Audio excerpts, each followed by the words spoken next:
my very dear friends, their mentors. So it's like a perfect environment, I think, that we have created, that we have cultivated over the years. And here we are to discuss some really pressing questions. Because definitely it's a great pleasure to be here. It's an honor, like I said. But more importantly, I think I need to press on the importance of the discussion that we are about to have today. Like they already mentioned, the MC, we are going to be talking about liberal arts education, especially its challenges, its opportunities, with more focus on the Indian perspective. Because we are gathering here at a time when we are really at a crossroads. While there is a growing recognition of the value of liberal arts education, especially when it cultivates critical thinking, it cultivates adaptability, interdisciplinary knowledge, but at the same time, there remains a very deep-seated challenge, which comes from the idea of employability to concerns about various relevance and misconceptions regarding its relevance in today's extremely fast-changing world. So with this aim in our mind, we hope to discuss not just surface level narratives, but go beyond the surface level and engage in meaningful, solution-oriented dialogue. And of course, we are very privileged to have three very distinguished guests with us who have wealth of experience working in this interdisciplinary field and figuring out a way and path forward. And each of them have been very deeply engaged in shaping liberal arts ecosystem in India. And that's why this entire panel discussion is not just to hear from them, but also for all of us to reflect upon the issues at hand. And at the end, we really hope to open up to audience to even come up with questions. If you have some concerns, some doubts, we would love for you to actually pose those questions to our panel here as well. And on that note, I officially welcome you all to this panel discussion. And I thought as a warm-up, we will have one quick question and we will expect some quick responses from each of our panelists, like a response that is within 1 minute. And that question is, liberal arts is often misunderstood in India. If you had to explain it in one sentence to a skeptical parent or a student, what would you say? I know this is a tough question and I want you to give me a quick fire answer so that we are all in a better place, but please, go ahead.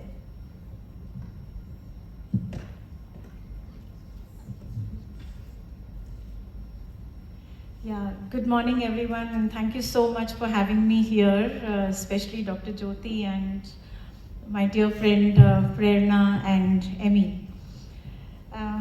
So if you ask me what is liberal arts, I would say it's a kind of a system of education where we're trying to foster, a type of thinking in y'all, that means in the students, as how to learn, lifelong learning, how to communicate more effectively, how to think more critically maybe, and most of all be engaged citizens.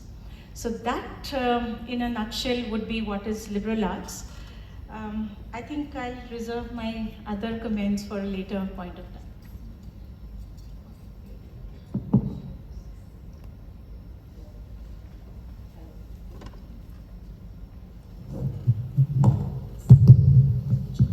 Hello, yeah, I think this.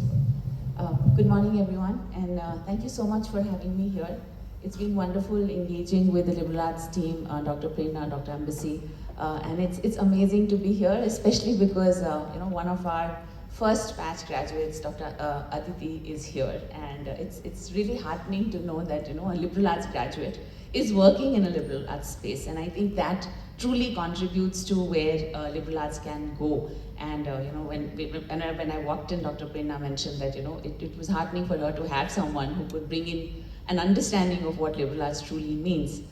So thank you so much for having me here. And to the question, a quick response is that I think a liberal arts education is bringing together an integrated interdisciplinary learning, which is the call of the hour, essentially because we do not live in silos, right? We are not political individuals at one point and economic individuals at another.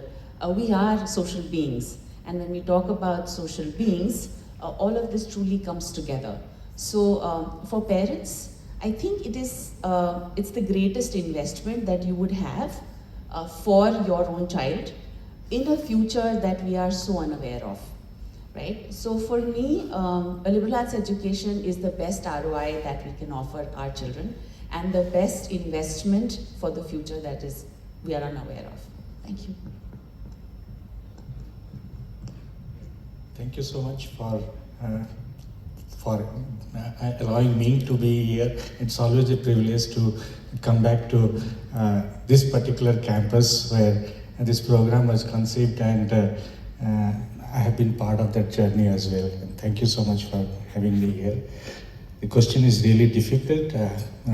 I don't know whether parents ever will be convinced by this, but let me try my best. I think in current time particularly, we have seen it. We have all understood it also that climate crisis is a real crisis that we are living in. We have lived through the pandemic. In fact, this program got started around the time of pandemic. The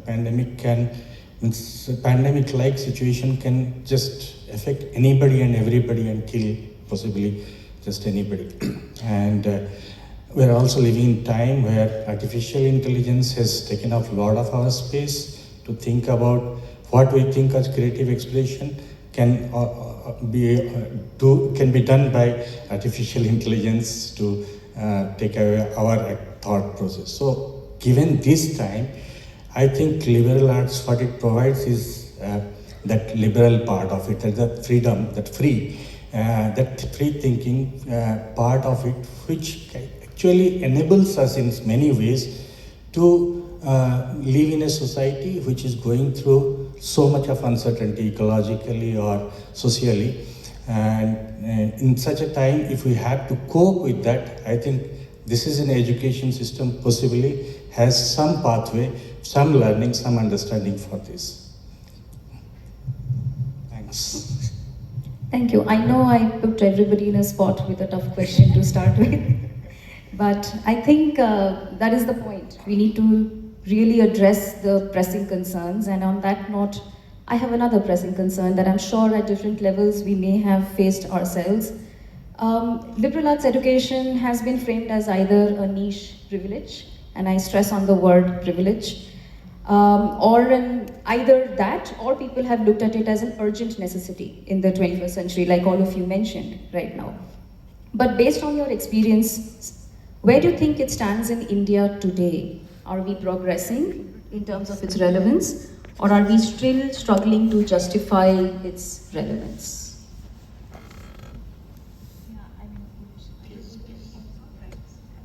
Always be the first bencher.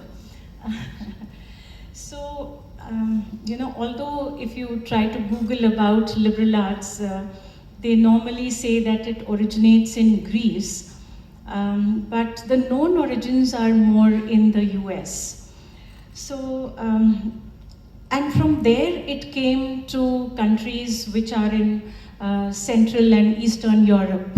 So when these countries, the Central and Eastern European countries, they started becoming into market economies. I'm an economist, so I have to give those kind of examples. So there, liberal arts was perceived as something which is a breakaway from the Marxist-Leninist ideas. But in India, it came mainly because I would say we felt that with the advent of technology and the 21st century skills as we call it now, we felt that the old system is not going to work and there has to be something new to replace it. And that's how it came in initially. Now, if we talk about what is 21st century skills, there are several places where I have been to where I spoke about the NEP 2020 and such things. And I realized at that time when I was preparing that there's not just one document from where this came, there are some 7 or 8 documents from where it came. I'm happy to share some of those references with Prerana and with all of you all afterwards. It did come with the fact that the 21st century necessitated certain kind of changes where we needed, what are these 21st century skills, like say digital literacy or communication, as I said earlier, more effective communication. But along with that came social responsibility, leadership, critical thinking, lifelong learning, so on and so forth. So in India, because we have brought in this with this kind of a change, it's going to take a little bit of time for the whole thing to set up. And yes, to answer your question whether it is elitist, so again, if you go back in history, it was more for the haves and not for the have-nots. But let's put it this way. I mean, I like this particular sentence that I read in one paper that I read before coming here. It says, I think liberal arts is a good way of preparing the elite to use their power and freedom wisely. So maybe initially it was conceived to be something for the elites. Maybe in India, to some extent, it has been brought in with the coming in of NEP 2020. And it has been introduced in certain universities, like say Christ University or Symbiosis or mine, where the fee structure is a little high. But having said that, it's definitely meant for just about everyone.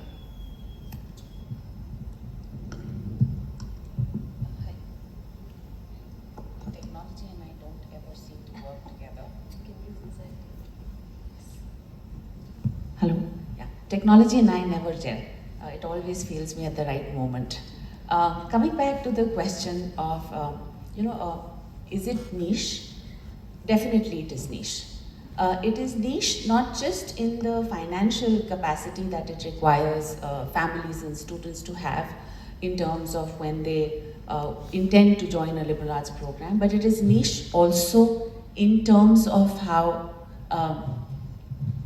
students are expected to contribute to their own learning. A regular or a traditional program, which is all where or most of us grew, right, had a defined structure. It told us what it wanted us to do. Now we are expecting students to think for themselves what they want to do.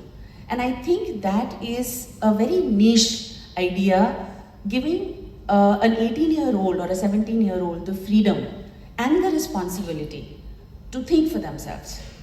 And I think this fact that we are expecting students and young individuals to take that sense of responsibility on their own, the onus and the ownership on their own, makes it a very, very niche program. Is it for everyone? I don't know if the liberal arts model itself is for everyone, but the philosophy of liberal arts, which is talking about an interdisciplinary, integrated learning, I think is definitely for everyone. And in many ways, NEP has taken that forward, because the National Education Policy, through its the idea of an interdisciplinary learning where students are expected to have majors and minors across disciplines, is forcing individuals, youth, as well as the society to rethink what it means to know, right? When I use the word to know, it's about building knowledge, and knowledge that is not focusing on a single stream, right? I remember when I was in my 10th grade, this whole conversation around should I take art, should I take science, should I take commerce, was so important. It kind of made my life depend on everything in terms of the choices that I make on that particular day will define my journey in the future. And that sense of onus at that point in time was difficult, and yet there was those three structures and it was easy in that sense. But today, when we are talking about a liberal arts education, which I said is slightly different from an interdisciplinary education, is again niche, and it expects students to take that ownership, it expects families to take that ownership and for themselves. And like Professor Lubo mentioned, right, we're talking about engaging with society, engaging with the world, being able to contribute in every way, right, through academia to where you can translate it into the corporate sphere, into the social sector.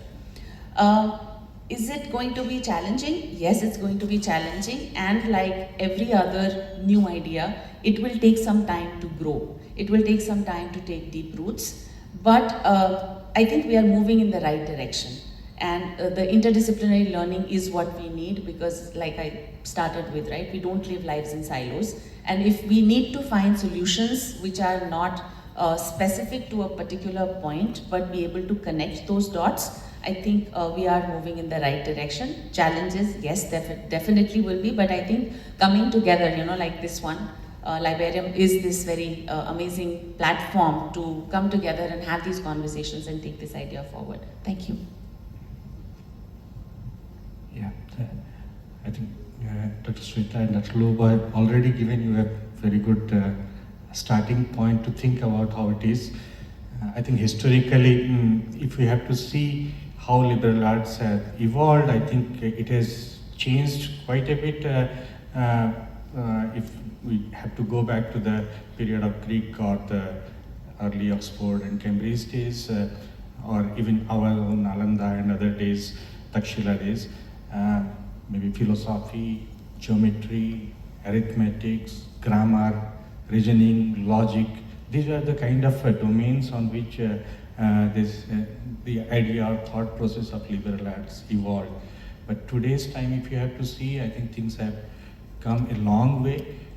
We have humanities, which encompasses quite a bit of subjects, which includes history, philosophy, literature, language, and we have social sciences, which includes variety of sciences that we read: economics, sociology, political science, etc. We have science, fundamental science also is becoming part of that, which includes mathematics and physics in different format. And we have also fine arts, music and other performing arts, which are part of this, right? So it provides an array of disciplines and areas through which we can kind of pursue this domain, right? And coming to India part of it, I think we have a different price with it, because all these disciplines emerge differently in different format, and public education system was possibly the one which led from the front. And today's time, if you have to see, both have kind of, if you look at the public education system in, say, public universities or colleges, the government colleges or public colleges, vis-a-vis private institutions like the one that we are representing here, like Symbiosis University or Vidyashil or Christ or Ajim Premji or other universities like Asoka, Kriya and whatnot. So we have so many such universities. So the situation here, I think, is not just one type. It is a mixed type. It is quite stark. In fact, in certain places you will find those who are learning this coming from very underprivileged and marginalized group, for whom pursuing this education itself is a challenge. In fact, the dropout that happens in 10th and 12th standard is pretty high, and going for undergraduate and then further studies is a challenge. And there is another group whom we can call privileged in certain ways, that okay, they can take it up. In my own experience, in my own university, we kind of get students who are coming from the two extremes. In fact, the middle is more or less missing, and there is a stream who can provide for themselves pretty well, and another stream who are finding it really challenging and difficult to be part of it. And in this mix of classes, the pedagogy remains the biggest challenge for us, to how to kind of create those values in a way that it kind of cuts across everyone. Some may have challenges in language itself, in the English language, reading itself, writing itself. And some may have experiential challenges big time, that they have lived in an environment where there are privileges with them, but they have not really faced those situations which you want to express them in our through our courses and pedagogy. So I think when mixing them, what we have seen is that the goodness of both actually comes out together in a very interesting manner. I think the experience itself among the students, what we have seen, is quite humbling. And this humbleness is the way to create those stewardship that we want to create as a foundation of this liberal art education. The students who are privileged, they get to understand that lived experience is a very important part of it, and that learning, no formal education system can provide you in that sense. You can give framework, but that experiential learning is very different. And those who kind of struggle with language or other kinds of reading challenges, when they kind of see that these are the struggles and these are the pathways to be overcome, and the kind of bonding that generally that creates is quite amazing. And quite often we have seen less of exclusion, rather more of a kind of convergence, which is quite a hopeful situation, or a situation that gives us a lot of more meaning for posterity in some ways. And that is possibly is the hope that I would kind of bank on, saying that if India liberal arts education, if it is going forward, I think it is there is these hopes which are actually going to take it forward in some ways. Thank you. And in fact, I was just thinking, because Dr. Shweta brought it up, she brought up NEP, and I wanted maybe one of you to give us a quick insight. She mentioned how it helped. Like, it has given us opportunities to bring some pedagogy into our classrooms and so on and so forth. What do you both think? Has it also helped, or the struggles remain the same? Yeah, we have some experience with NEP, particularly our former Vice Chancellor Anurag, now he is CEO of the foundation, was part of this also framework, and we have a good school called School of Education, and a lot of the faculty who have been kind of the new education framework and all other kinds of things they have been engaged in, working with some of the state governments, particularly to do better in the public education system. So some level of experience is there. It's minuscule, but some level of experience is there. Particularly looking at the undergraduate program, I think NEP has provided a lot of flexibility. There are challenges, people have been questioning some of those parts of it, but the flexibility part that I would bring in, that one is the 4 years, the system has given us a lot more leeway in different formats. What we have done with that is that not only created the domain that you want to measure in, but also flexi system, credit system has helped you to combine with subjects that you otherwise thought that you can do it, but the systems were not able to provide that. So a combination of physics and history can be possible through this kind of a system. That is one thing that we have seen.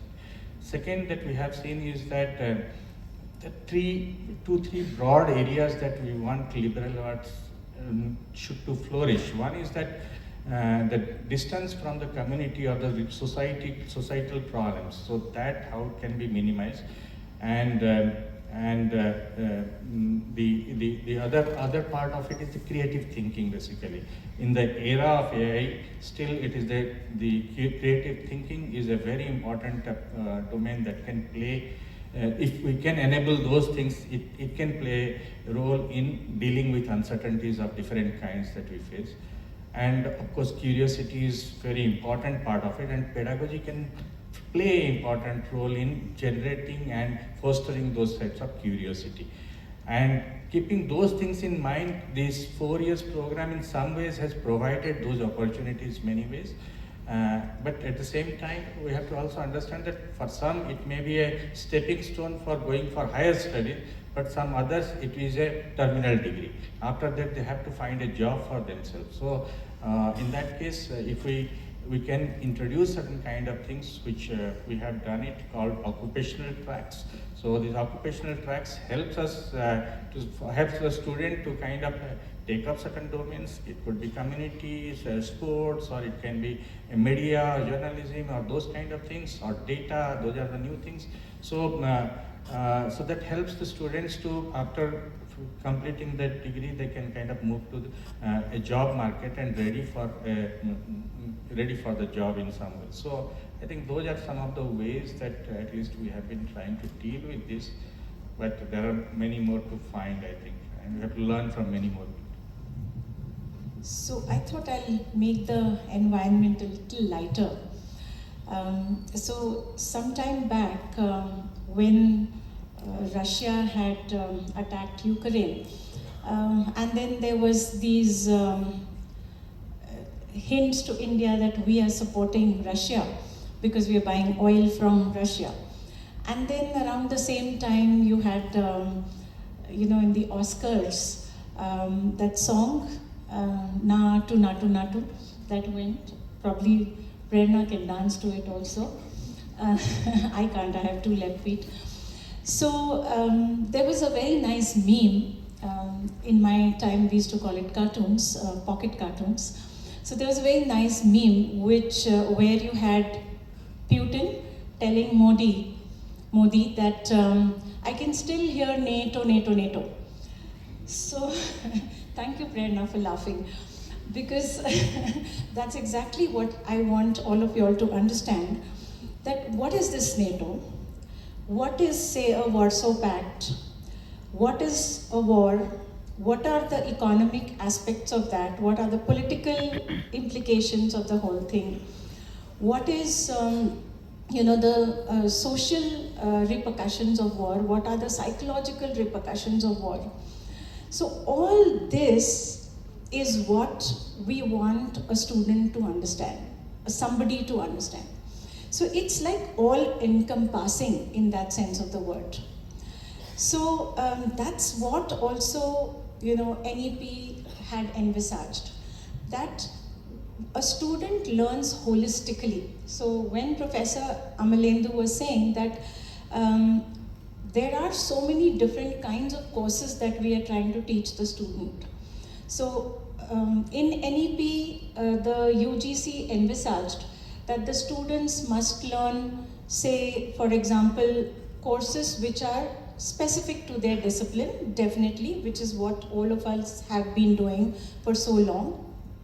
Some multidisciplinary courses, some courses which are ability enhancing, maybe, for example, language related courses, or the modern Indian language as now it has been put, or academic writing course, that kind of a thing.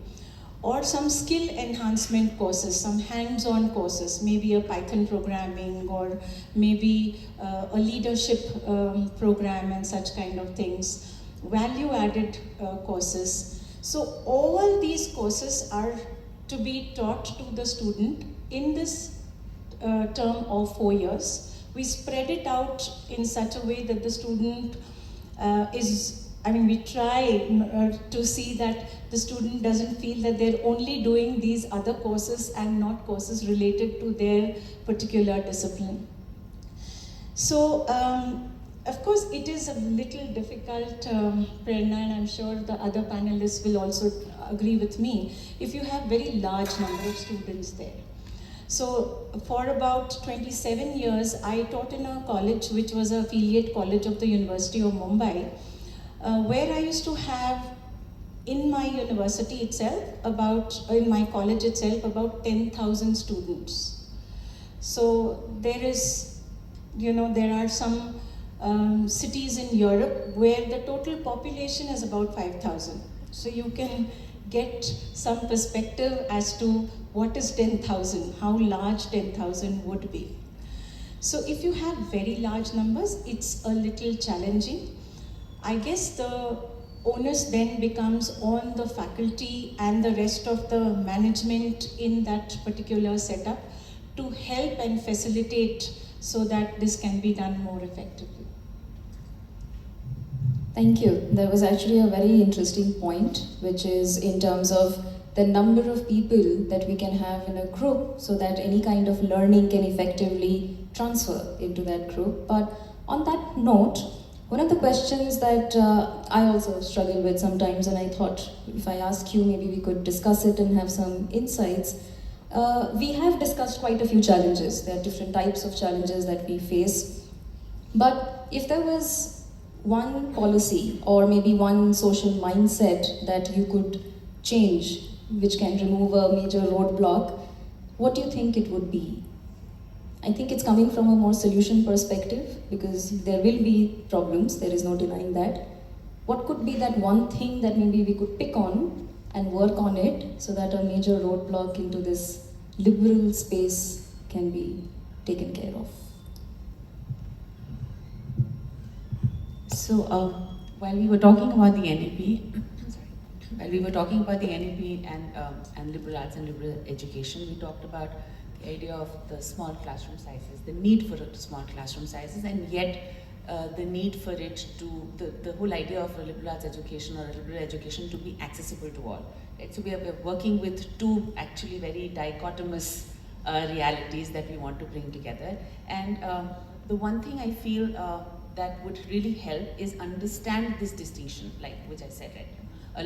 A liberal studies program or an interdisciplinary program and a liberal arts education. We will have to make that distinction. We would have to acknowledge the elitism of the reality and then move ahead with that. The fact that where does this evolve from? It evolves from how we perceive education within society, right? So how do employers understand a new employee or a fresher in the workforce? How do parents, when thinking about a future education program for their children, perceive that? How do young individuals who are seeking employability, how do they seek and understand education sector as a professional field, right? And then think about finding a solution, right? And all of these three are, to me as an anthropologist, very strongly linked to what people understand. Right? And therefore, one of the most important things that we need to do is have more conversations about where we are going and how that the world that we are moving into requires a more flexible, a more freedom-oriented learning for the students, where technology, history, politics, economics is all coming together. Because when a young individual joins the workforce, or when I am looking for a higher education program, the programs or the workspace is not looking at a political science graduate, nor is the student or higher education looking for just a political science master's degree student, right? We are looking at individuals who can bring information together, who can connect these ideas together. So if we have to kind of address this at multiple levels, because the problem is at multiple levels, then our solution also has to be multi-pronged. We can't just talk about class, we can't just talk about education systems or the government or individuals. It is about having more and more conversations. It is about being able to address these realities both for students and for parents. And possibly one of the ways to do that would be reach out to the schools. That is where, helps teachers understand, helps schools explain to, young individuals and parents. They have much more accessibility to parents. So maybe reaching out to school spaces where we can meet parents and talk to them as to what is a liberal arts education or what is a interdisciplinary education. If liberal arts feels too daunting, it is daunting. Then that is a conversation that definitely will change, because at the end of it, it is these students that we are seeking to absorb in our education systems, and it is these parents who form the society that we engage with in terms of employers, in terms of aspirant parents, in terms of faculty. So I feel, excuse my focus on the population or on the society, because that's where change needs to come in, right? Because that contributes and constitutes everything else that we, that we bring together in a learning space. So that is it from my side. Thank you.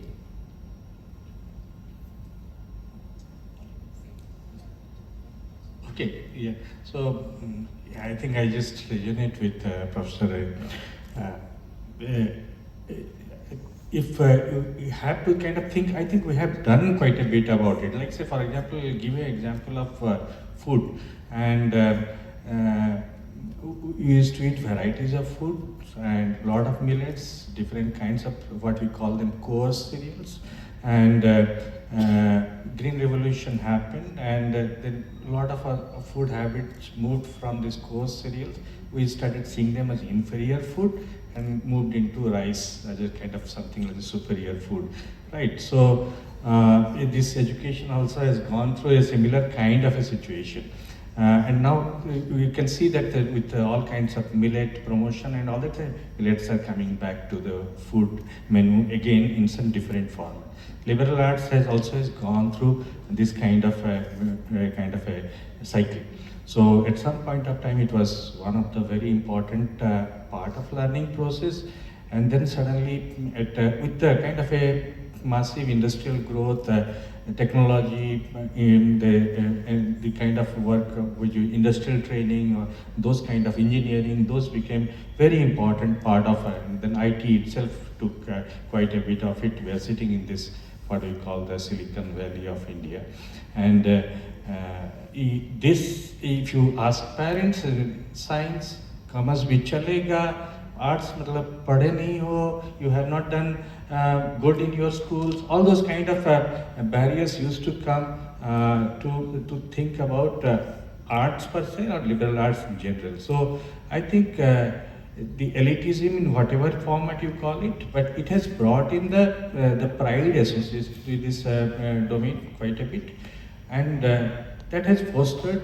interest in people to take up this subject with the pride associated with it, and not as one of the inferior products that they should take it, right? So I think we have at least gone through that struggle, and now the time is essentially to what Madam said, that we must foster curiosity in schools among the teachers, and also foster pedagogical innovation. I think that is one of the key domain that which can possibly take this domain not only as an interesting subject to a cohort of subjects to learn, but also make it more meaningful as they go out to work in the society in different formats.